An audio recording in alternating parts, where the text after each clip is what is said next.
Hello everyone, good morning. সকাল সকাল স্নান টান করে পুজো দিয়ে একদম রেডি। তো আজ হলো সানডে, আর সবচেয়ে মেন জিনিস হচ্ছে জামাই ষষ্ঠী।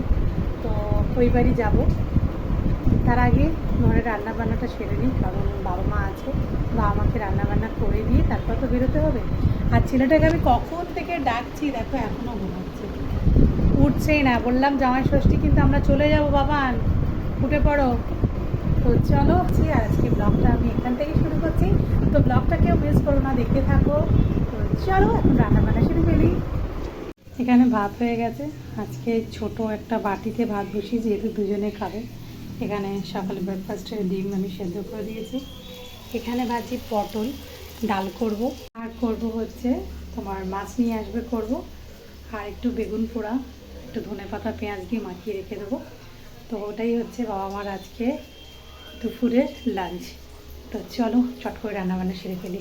তো ড্রেস ট্রেস করে বেরিয়ে পড়েছি, তখন ক্যামেরাটা অন করলাম, কারণ তারা ছিল, বেলা হয়ে গেছে, সবাই অলরেডি চলে এসেছে। আমরাই লাস্ট, প্রতি বছর আমরা ফার্স্ট যাই, এবারই লাস্ট হলো। আর ফোর হুইলারটা আমরা নিয়ে গেলাম না, এই গরমে নিয়ে গেলাম তো ভালো হতো, কিন্তু এবছর ফোর হুইলারটা নিয়ে গেলাম না কেন, মায়ের বাড়ি ওখানে গাড়ি রাখার খুব অসুবিধা, মানে গাড়ি রাখলে বারবার মানে উঠে ওকে সরাতে হয়। তো যাই হোক, এখন চলে এসেছি মায়ের বাড়ি।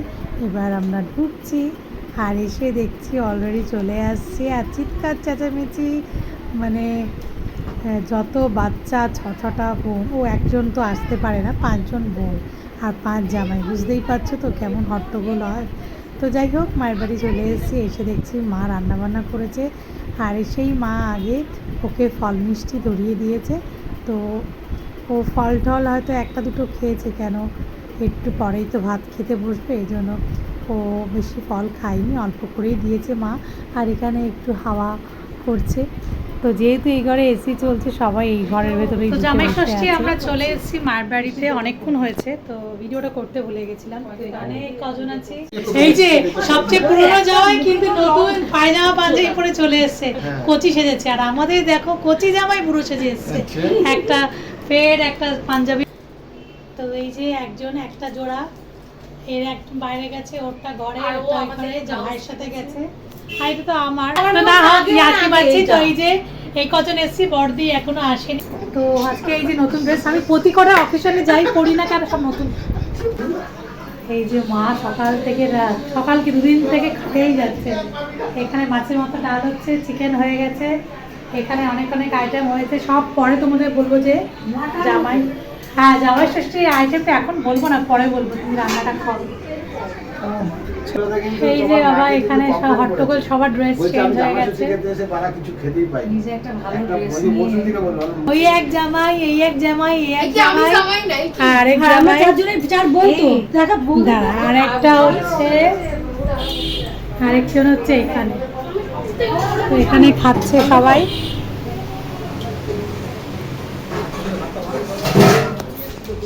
এখানে ফটো তোলার আগেই সব খেয়ে নিয়েছে, পরের ব্যাচটায় মেনুটা আমি দেখিয়ে দেবো।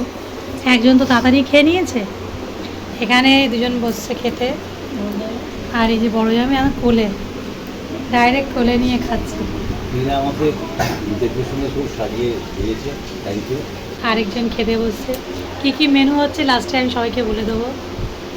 তো জামাইরা এক এক করে খাচ্ছে, এবার এরা দুজনে বসছে। তো আজকে কি ছিল, 5 রকমের ভাজা, ভাত, তোমার শুক্তো, ডাল, পটল চিংড়ি, কাতলা মাছ, আচ্ছা পার্শে মাছ, চিকেন, মাটন, এখানে দই, আর এখানে হচ্ছে পান্তুয়া। এই যে চাটনিটা আমি দেখাতে ভুলে গেলাম, এই যে চাটনি।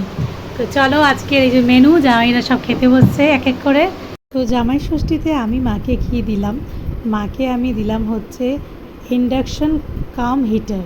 মানে মায়ের যখন গ্যাস শেষ হয়ে যায়, তখন মায়ের রান্না করতে খুবই অসুবিধা হয়, তাই জন্য মাকে আমি তোমার ইন্ডাকশন কাম হিটারটা দিলাম। মায়ের রান্না বান্না করতে ওটা একদম ইজি, আর ওটা খুবই সুবিধা, মানে ওখানে রুটি থেকে সব কিছুই করতে পারবে, এভরিথিং। আমি মাকে যাওয়ার সময় দেখিয়ে গেলাম, আর তোমাদের সাথে ওটা শেয়ার করতে ভুলে গেলাম, কেন এত হট্টগোলের মধ্যে কি ভিডিও করব না করব মানে বুঝে পাচ্ছিলাম না। তখনই ক্যামেরাটা আমি অন করতে ভুলে গেছি, মাকে কি গিফট দিয়েছি। তো যাই হোক, ব্লগটা আমি এখানেই শেষ করলাম, কারণ ব্লগটা অনেক বড় হয়ে যাবে। তো চলো, টাটা, বাই বাই।